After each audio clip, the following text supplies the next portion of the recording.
Salmo de número 23. De repente você conhece esse texto até de cor. Versículo de número 4. Você acompanha a leitura na sua Bíblia, por gentileza. Diz assim a palavra do Senhor: Ainda que eu ande pelo vale da sombra da morte, não temerei mal nenhum, porque tu estás comigo. O teu bordão e o teu cajado me consolam. Feche seus olhos, vamos falar com o Senhor. Obrigado, Pai, por esse tempo que temos tido até aqui, de louvor, de celebração. E agora, Pai, abre o nosso coração para recebermos a Tua palavra. Fala-nos, Senhor, como já tens falado até aqui. Abençoa-nos, Deus, como já tens nos abençoado até aqui. É a nossa oração, agradecidos por Teu Filho Jesus Cristo. Amém, Senhor. Faz alguns anos, deve ter o quê? Foi logo que saiu, foi 2013, 2012, 2013. Eu li um livro que me emocionou muito, daqueles que me fez chorar bastante, porque era a autobiografia de um autor que eu gosto bastante, que é o Brennan Manning. Brennan Manning foi um padre, um cristão católico. Ele lutou na guerra, ele lutou contra o alcoolismo, ele abandonou a batina, deixou de ser padre, se casou, o casamento não deu certo, ele se divorciou, aí ele voltou para a igreja, enfim, uma história extraordinária. O livro mais famoso dele chama O Evangelho Maltrapilho. Ele escreveu muitos livros, e a autobiografia dele, que eu não quero nem falar sobre ela em si, embora já tenha falado um pouco da vida dele. O título que me chama a atenção aqui nessa noite. O título da autobiografia dele é a seguinte: Deus te ama do jeito que você é, porque você nunca será do jeito que deveria ser. Deus te ama do jeito que você é, porque você nunca será do jeito que deveria ser. E aí, antes que alguém se escandalize, né? Diego, de que ele está falando? Ele está propondo o quê? Uma vida irresponsável diante de Deus, que despreza a santidade, a imitação de Cristo, a própria palavra de Deus. É disso que ele está falando? Não, não é disso que ele está falando. O que ele está falando é o que eu vou tentar fazer aqui nessa noite através desse texto. Ele está nos chamando, através do seu livro, da história da sua vida, a ajustar as nossas expectativas. A olhar a realidade e ajustar as nossas expectativas diante da realidade, sobretudo na nossa relação com Deus. Porque, por exemplo, Philip Yancey, que é um outro autor norte-americano, no livro dele Maravilhosa Graça, ele disse assim: não há nada que nós possamos fazer para Deus nos amar mais, como não há nada que nós possamos fazer para Deus nos amar menos. Porque Ele nos ama pelo que Ele é, e não pelo que nós somos. Se o amor de Deus por mim e por você dependesse das nossas atitudes, gente, o amor de Deus seria muito pequenino. Então essa é a questão aqui. Um ajuste de expectativas. Elas precisam ser constantemente revistas, ajustadas, atualizadas. Porque, pensa comigo por um instante, por que será que tantas vezes a gente lida com dificuldade, por exemplo, no nosso casamento, nas nossas relações? Por que tantas vezes a gente tem dificuldade no nosso local de trabalho, nas nossas relações familiares, com os nossos filhos, com os nossos pais, com os nossos amigos, com os vizinhos, com os amigos, e por mais estranho e absurdo que pareça, não é? Por mais louco que a gente imagine, por que tantas vezes dentro da igreja a gente enfrenta dificuldade? A gente lida com dificuldades, porque a gente poderia aqui certamente elencar muitos motivos, mas com certeza um deles é a nossa expectativa. Expectativas equivocadas. A gente imagina, a gente sonha, a gente cria planos que só existem na cabeça da gente, acerca dos outros, acerca da realidade, acerca das instituições, acerca, por exemplo, das eleições no domingo que vem. A gente idealiza. E nem sempre esse ideal que está na nossa mente, que está no nosso coração, ele se realiza. A respeito de todas essas realidades que eu já comentei aqui com você. E isso acontece muito comigo e acontece muito com você, por quê? Porque a gente não atenta para o que a Bíblia fala sobre a nossa realidade. Para o que a Bíblia fala sobre a nossa vida, para o que a Bíblia fala sobre tudo isso que a gente está comentando aqui, do que a gente pode esperar. Porque a Bíblia, meu irmão e minha irmã, por exemplo, ela fala que a gente vive num mundo marcado pelo mal. Nós vivemos num mundo marcado pelo pecado, marcado pela adversidade, pela desordem. Na expressão teológica já consolidada, muito antiga, a gente vive num mundo marcado pela queda. A queda do ser humano, conforme a gente vê ali em Gênesis capítulo 13. Daqui a pouco a gente vai dar uma olhada naquele texto. E o rei Davi, ele sabia disso. O rei Davi sabia disso. Ele sabia que ele vivia num mundo que, veja, é o mesmo mundo que eu vivo, é o mesmo mundo que você vive. A gente está distante aí uns 3.000 anos cronologicamente do rei Davi. A gente tem Wi-Fi, tem transmissão pela internet, você está com o celular aí no bolso, mas o mundo é o mesmo. O mundo é o mesmo. Davi sabia disso, que a gente vive num mundo em que existe o vale da sombra da morte, em que existe o dia mau, o dia da adversidade, o dia da angústia, o dia da aflição. São as expressões que os salmistas vão usar para retratar o momento de dificuldade que eu e você enfrentamos. E aí, o que a gente deve fazer então para lidar com essas nossas expectativas? Como conviver com a realidade e as nossas expectativas num mundo que, assim, não é que parece não fazer sentido, não faz sentido. Não faz sentido. Um mundo em que uma mulher leva uma surra porque está com a roupa na cabeça errada. Um mundo em que uma mulher leva uma surra porque olhou para o lado e não olhou para o outro lado, porque falou com quem não deveria falar. E eu poderia ficar aqui a noite inteira citando exemplos absurdos da nossa realidade absurda. Como conviver com Deus, com a verdade, com o amor, com Jesus Cristo e o mal que está diante de nós?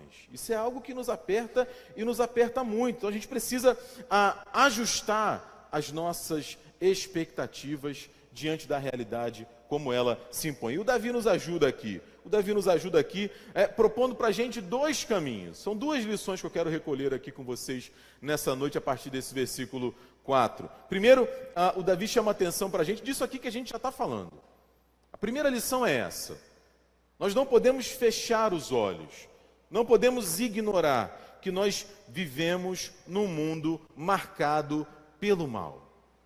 Nós vivemos num mundo marcado pela maldade. Você está com a Bíblia aberta aí no Salmo 23? O Davi vai citar isso algumas vezes ao longo do texto. Por exemplo, ele vai falar aí no versículo 4 desse vale da sombra da morte. Qual é a imagem que ele está utilizando aí? Você sabe que a região de Israel é uma região desértica, uma região inóspita. Até hoje vai ter isso lá. Imagine você saindo da cidade fortificada em que você vivia naquela época, trilhando um caminho, saindo de uma cidade para outra e de repente chega a noite. E você precisa continuar o seu caminho. Só que na sua frente tem um vale. Uma estrada que passa por meio de dois montes, de duas montanhas, e você não enxerga o que tem ali. Você não sabe o que vai encontrar à frente. Você não sabe se tem uma fera, se tem um bicho, se tem um ladrão, um assaltante, qual é o perigo que te espera naquele vale. Mas você precisa passar por ele. Essa é a imagem que o Davi está trazendo para o meu coração e para o seu. Quantas vezes a gente lida com isso? A gente lida com a realidade diante da gente e a gente não sabe o que vai acontecer.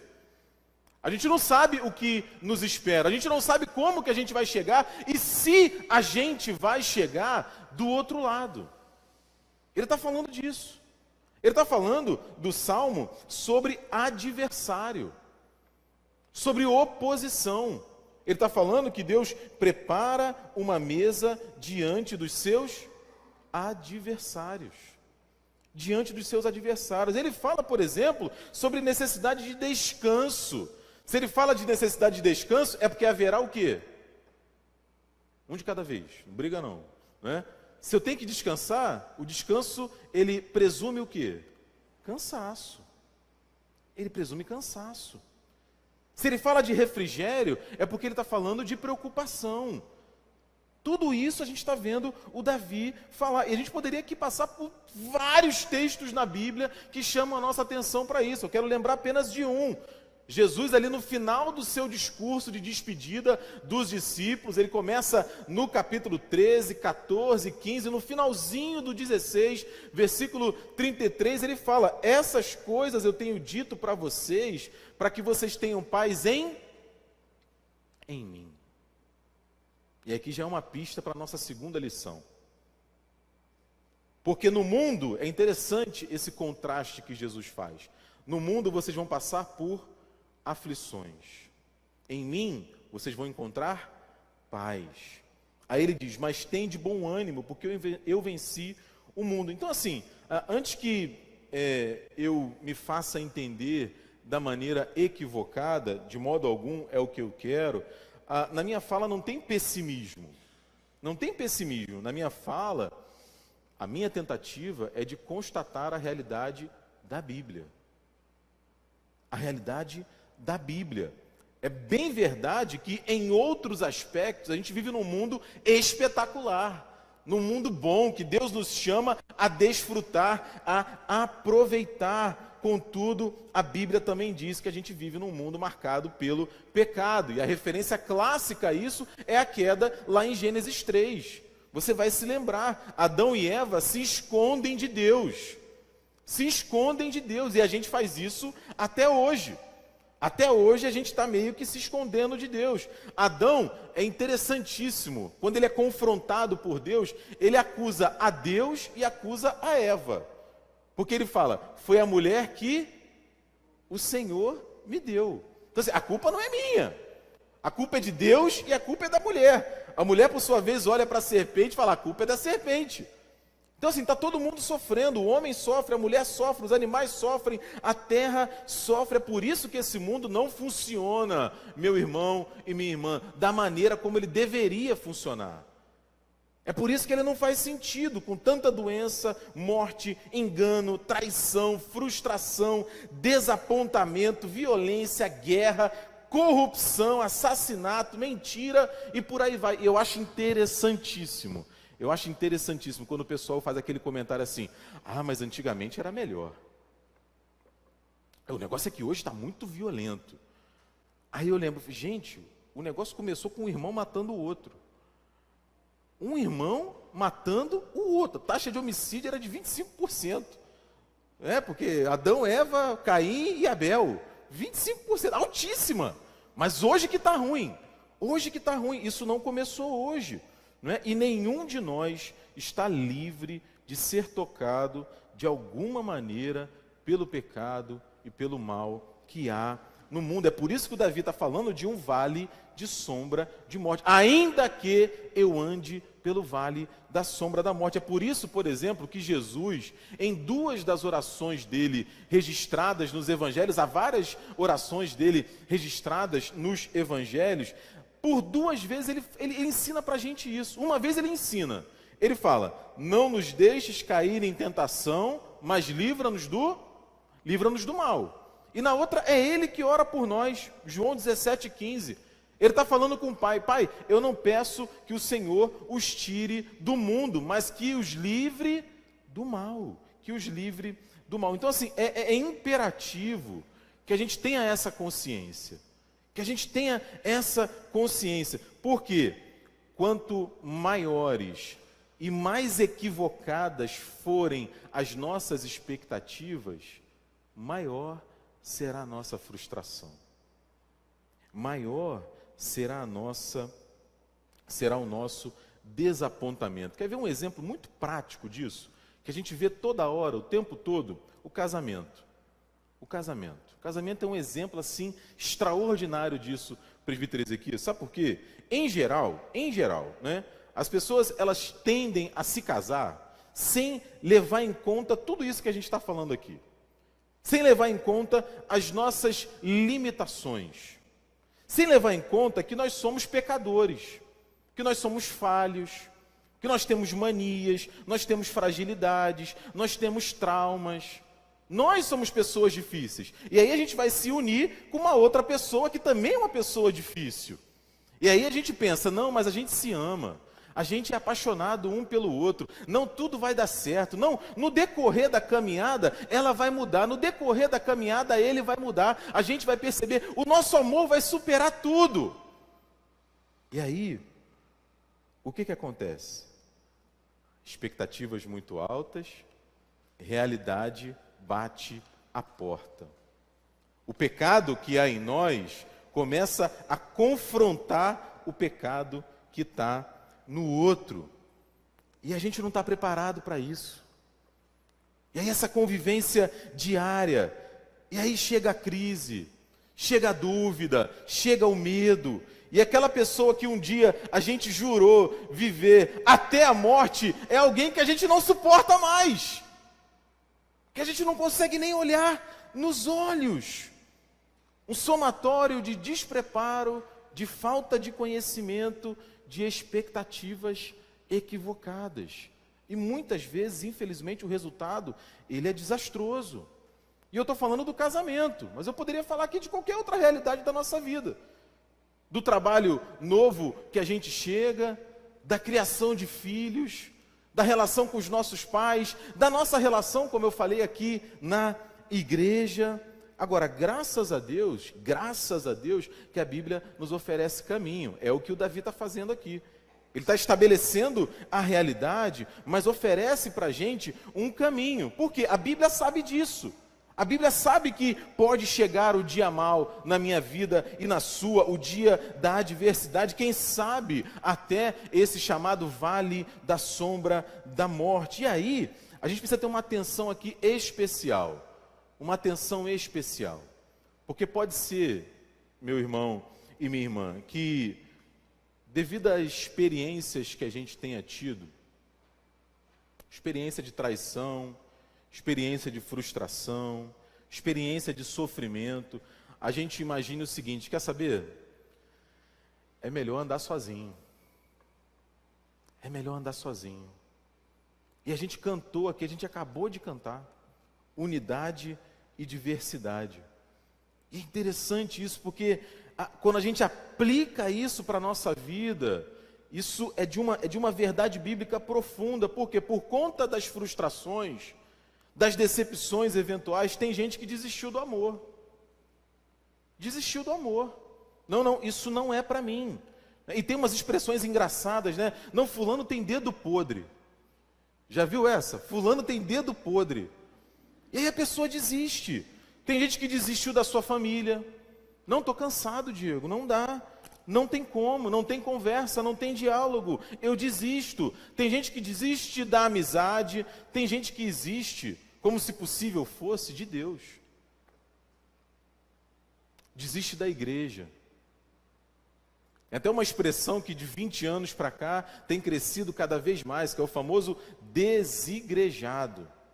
É a pessoa que dizem os estudiosos sobre isso. Não, a questão é o seguinte, eu não suporto a igreja, mas eu amo a Jesus. Eu amo Jesus, mas eu não suporto a igreja. E a gente até entende, porque quando você senta para conversar e olha nos olhos e fala, Diego, você não sabe o que fizeram comigo, você não sabe o que me aconteceu. E aí, em geral, sabe o que acontece? Muitas vezes acontece isso aqui.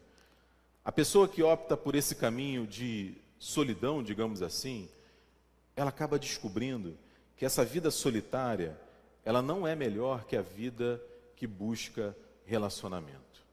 Não é melhor. Porque nós não nascemos para viver sozinhos.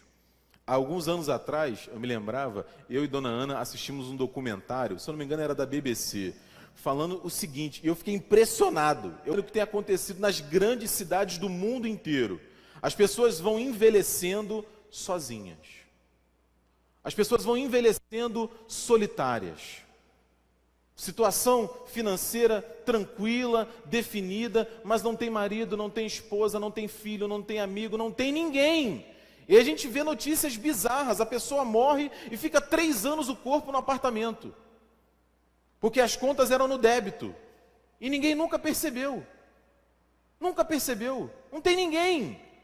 E aí os governos, e é a primeira coisa que eu penso, presbítero, são as pedras clamando. Os governos da Inglaterra, da França, de Tóquio, nos Estados Unidos, vários estados com programas para acolher essas pessoas solitárias, criando comunidades, criando bairros planejados para acolher essas pessoas. Por quê? Porque, meu irmão, pessoas precisam de Deus, com certeza, mas pessoas também precisam de pessoas. Também precisam de pessoas. Então, a lição prática aqui para a gente é que as adversidades, elas existem. O mal existe. O pecado marcou o mundo que a gente vive. E é muito interessante porque a gente não quer falar disso. A gente não quer ouvir sobre isso. Não. Às vezes a gente não gosta nem de falar as palavras, e é interessante porque a cultura, ela captura isso de uma forma assim espetacular, né? Você já viu e já leu os livros do Harry Potter, com certeza, né? Nos primeiros livros, uma das coisas mais intrigantes é o seguinte, né? Ele voltou. Quem? Não se pode falar o nome. Aquele que nós não devemos nomear voltou. E aí o pessoal fica, não, mas quem é? Não pode falar o nome, não pode dizer. E quem é que enfrenta isso? Quem é que combate isso? O Harry. Ele não tem problema de falar Voldemort. Ele não tem problema, porque isso é um sinal de como a cultura captura essa nossa dificuldade de lidar com a maldade. Ele sabe que não dá para fugir, tem que enfrentar.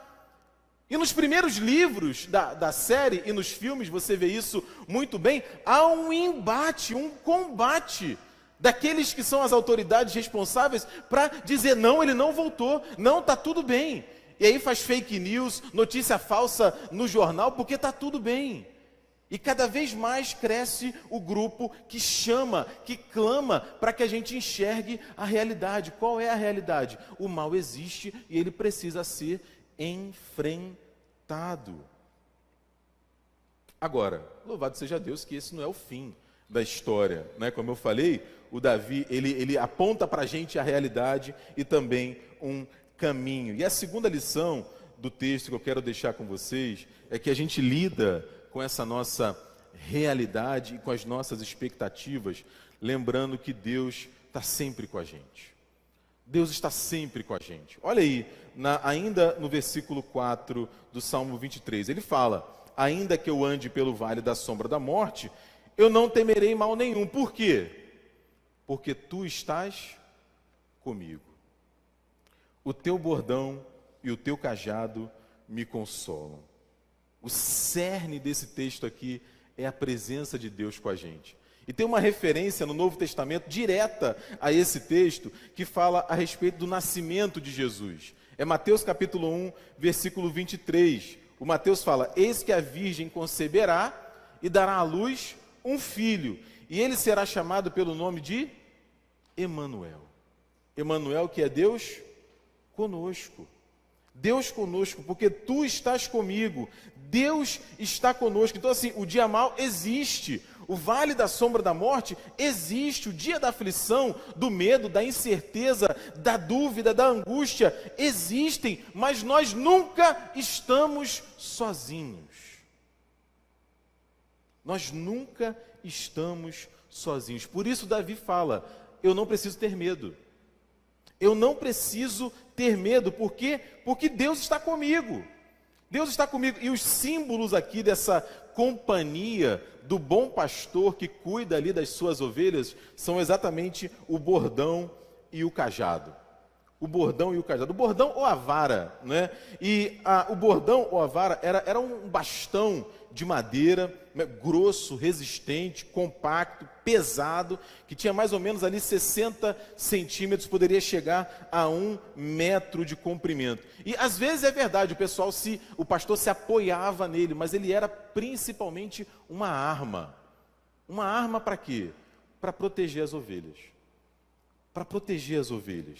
Porque a ovelha não tinha condição de se defender do lobo, de se defender dos predadores. Então o pastor usava ali o seu bordão para proteger as ovelhas. O cajado não, o cajado era um pouco maior. Ele podia chegar até 3 metros, é aquele que tem uma curvinha, assim você certamente já viu essa imagem. E ele servia para 2 coisas principalmente, né? A primeira era orientar a ovelha no caminho que ela precisava andar, porque a ovelha ela enxerga mal. Ela não vê muito distante, então para ela se desviar do caminho, era a coisa mais simples do mundo. Então vinha o pastor e trazia ela de volta. Ou se ela caísse num penhasco, alguma coisa assim, ele podia usar o cajado para resgatar a ovelha. O John Stott, que foi um pastor anglicano, ele tem um livro que chama Ouça o Espírito, Ouça o Mundo. É muito legal, né? O livro que ele fala sobre a nossa relação com a cultura. E aí lá pelas tantas, ele fala que numa viagem dele para Jerusalém, eles estavam passando pela estrada e tinha assim um pastor cuidando das ovelhas. E chamou a atenção de todo mundo no carro, porque o pastor batia nas ovelhas. E de longe o pessoal via e ficou assustado, porque a ovelha ia saindo do caminho e o pastor, batia nas ovelhas, e tome cajadada nas ovelhas, e tome varada nas ovelhas. Ele pediu para o motorista parar o carro. Não, peraí, o que está acontecendo? Deve ter alguma coisa errada. E tal. Aí ele andou ali, que era próximo, né? E o pessoal de longe, curioso, e ele falando ali com o pastor, e aí ele volta, né? E aí todo mundo curioso, né? Aí ele, não, gente, ele não é pastor, o pastor ficou doente, ele é açougueiro, né? Ele é açougueiro. Porque o pastor não faz isso. O pastor ele protege, o pastor orienta, o pastor resgata, o pastor não faz isso. É por isso que Deus é o pastor de Israel. Diz aí o versículo 1 do nosso salmo: o Senhor é o meu pastor. E porque Ele é o meu pastor, de nada eu tenho falta. O próprio Senhor Jesus, Ele se chama de pastor. Ele fala, eu sou o bom pastor, e o bom pastor dá a vida pelas ovelhas. E é aqui, gente, é aqui que reside a nossa confiança e a nossa esperança. Diante dessa realidade, tantas vezes estranha, que se apresenta a cada um de nós, para consertar esse mundo, o que Deus fez não foi simplesmente dar uma palavra, Ele deu de si. Ele deu de si, para que a gente enfrente os nossos sofrimentos, as nossas dificuldades, para que a gente possa resistir ao dia mal quando eventualmente ele chegar. O bom pastor deu a sua própria vida. Deu a sua própria vida. Sempre me impressiona esse texto de Isaías 53, que a gente conhece até de cor, quando o profeta fala que ele tomou sobre si as nossas enfermidades. Ele levou sobre si as nossas dores. Ele foi traspassado pelas nossas transgressões, moído pelas nossas iniquidades. O castigo que nos traz a paz estava sobre Ele. A nossa paz não é algo abstrato. A nossa paz é algo muito concreto, porque Jesus tomou sobre si os nossos pecados, as nossas dores, para que a gente encontre hoje, aqui, agora, a paz que só Ele pode dar. E não apenas aqui e agora, mas também há uma promessa de futuro, há uma promessa de eternidade. A gente cantou sobre isso hoje aqui também, e esse é um problema nosso também hoje relacionado às nossas expectativas, porque as nossas expectativas têm a ver, muitas vezes, apenas com o que a gente vive aqui. Como se a nossa vida só fosse durar esses 50, 60, 80, 30, 20 anos. Quando a Bíblia fala de uma eternidade. E aí, a questão, de modo algum, é a gente dispensar Deus, dispensar o outro, dispensar o próximo da nossa vida. Pelo contrário, o Timothy Keller é um pastor norte-americano, presbiteriano, e nesse período agora da pandemia, ele escreveu um livro que chama Esperança em Tempos de Medo.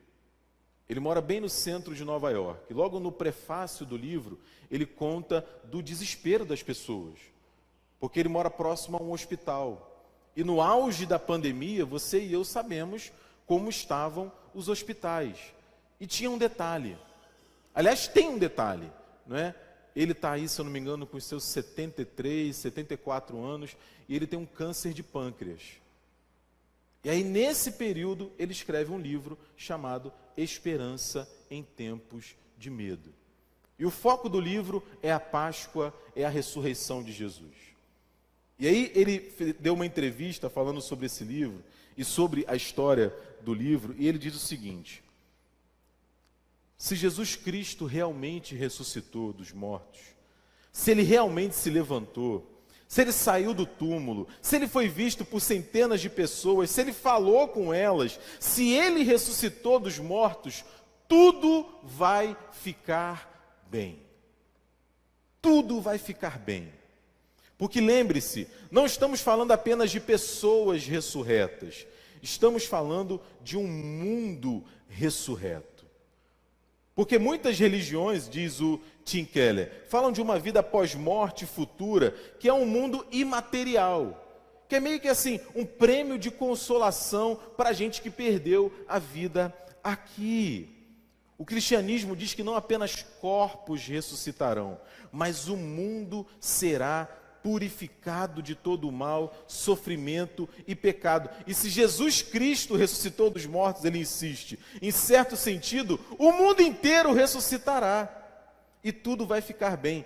Eu não sei como, você não sabe como. E aí ele diz assim, às vezes, a realidade da brevidade da vida nos abala. A gente chora. A gente chora. Mas aí a gente se lembra, Jesus ressuscitou dos mortos. Se ele ressuscitou dos mortos, tudo vai ficar bem. Então a gente pode enxugar as nossas lágrimas. E aí ele continua. Isso não quer dizer que a gente não vai chorar mais. Porque essa esperança é como um sal na ferida. Ela impede que a ferida piore. Ela impede que infeccione. A gente aguarda aquele dia em que nós vamos ressuscitar. E aí não vai ter mais ferida para curar. Qual é a lição aqui? A lição aqui é muito simples, meu irmão e minha irmã. A gente tem consciência de que nessa realidade, que tantas vezes não faz sentido para a gente, Deus está com a gente. Deus está do nosso lado, Ele é por nós. Que Jesus Cristo ressuscitou, que a morte não pôde detê-lo, que se Ele ressuscitou, e Ele ressuscitou, vai ficar tudo bem, ainda que eventualmente agora não esteja tudo bem. O Branham Manning, ele não era perfeito, por isso que ele deu esse título, ou aquele título para a biografia dele, mas ele não sabia apenas da sua própria imperfeição, ele sabia também do amor de Deus por ele. Ele não tinha dúvidas do amor de Deus por ele.